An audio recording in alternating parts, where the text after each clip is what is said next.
Happy Wednesday, Eagles fans, and welcome to Eagles 360, presented by Xfinity. Quarterback Carson Wentz and the rest of his teammates were back at the NovaCare Complex on Wednesday to begin preparing for a Sunday afternoon showdown in Big D against the Cowboys.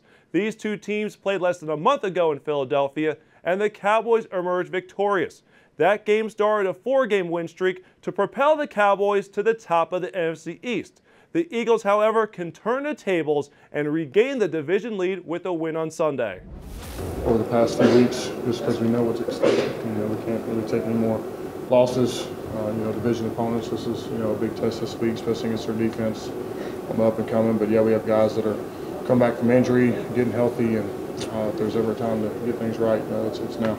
Oh yeah, it's nice. I've been in this situation plenty of times where every game is on the line towards the end of the season, and it's a fight, and we got to go out there and we got to go out there swinging. And what's a better way to get a win in Jerry's world? Needless to say, no, this team isn't scared of anything. No fight, no. I mean, we know what type of week this is. Going up against Dallas, that's everything I need to say, especially coming from a Philly standpoint. I think everybody in this locker room and really in this organization understands how important this game is. A divisional game that really counts as two.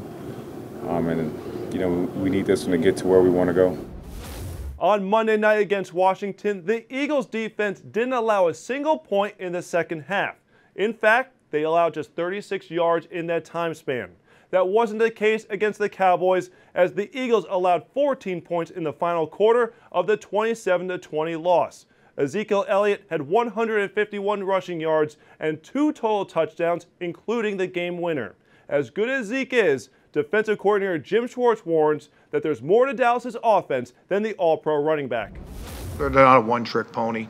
They're getting good production out of their quarterback. The quarterback has taken a proactive stance when it comes to scrambling for first downs.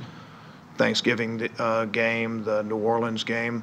I mean, there were a couple plays that he made critical first downs when it didn't look like he had anything. We've already talked about Ezekiel Elliott. I think that I think at 19 certainly added to their passing game.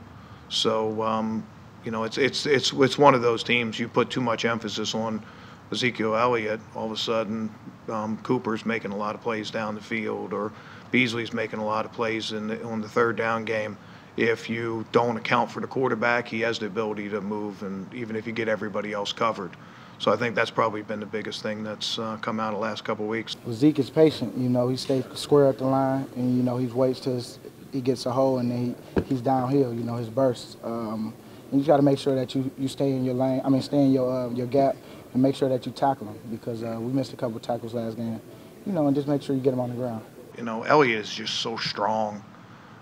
He's hard to tackle one-on-one. He has enough speed that he can get to the edge and he can create big plays, but he's so strong. They're not very complicated in the run game. They don't need to be. Just sort of hand him the ball, and even if there's an extra guy, he can run through him or make him miss. He's also really increased his load as his career's gone on in the passing game also. He's a dangerous screen runner. You have to account for him. He's obviously one of the best backs in the league, and if we're going to come out with a win, we're going to have to get him stopped. He just has unique, I think, speed, quickness, and acceleration for the position. I mean, he can stick his foot in the ground and change direction and accelerate as fast away from anybody as I've ever seen. So, I think he threatens those DBs in a hurry, and for that reason, they either are scared to get up and bump him, or they play way off. So they know he can go the distance at any time. Dallas's offense has always run through Elliott, but the Eagles have found success on the ground in wins over New York and Washington.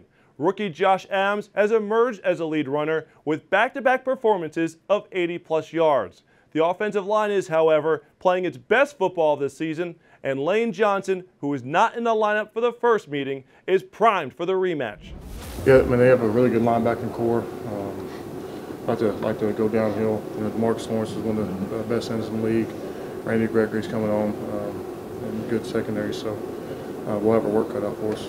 I don't know if there's just one thing to attribute it to. They played together a long time, and I think they just kind of found their groove a little bit, and we've been persistent with the run game. Josh has done a really good job of You know, understanding, you know, who to read on each one of these runs.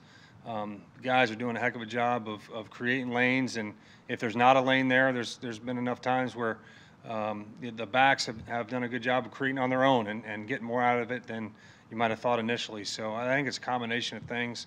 Anytime you can get most of your starters working with one another, it creates that tandem that you always want.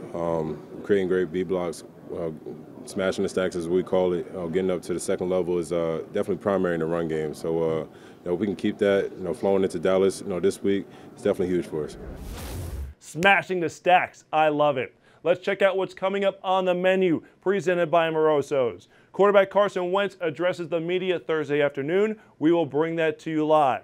Make sure to download the latest episode of the Eagles Live podcast with Dave Spadaro for an in-depth preview of Sunday's showdown. And last but not least, Molly Sullivan has the news of the day on Eagles 360, presented by Xfinity.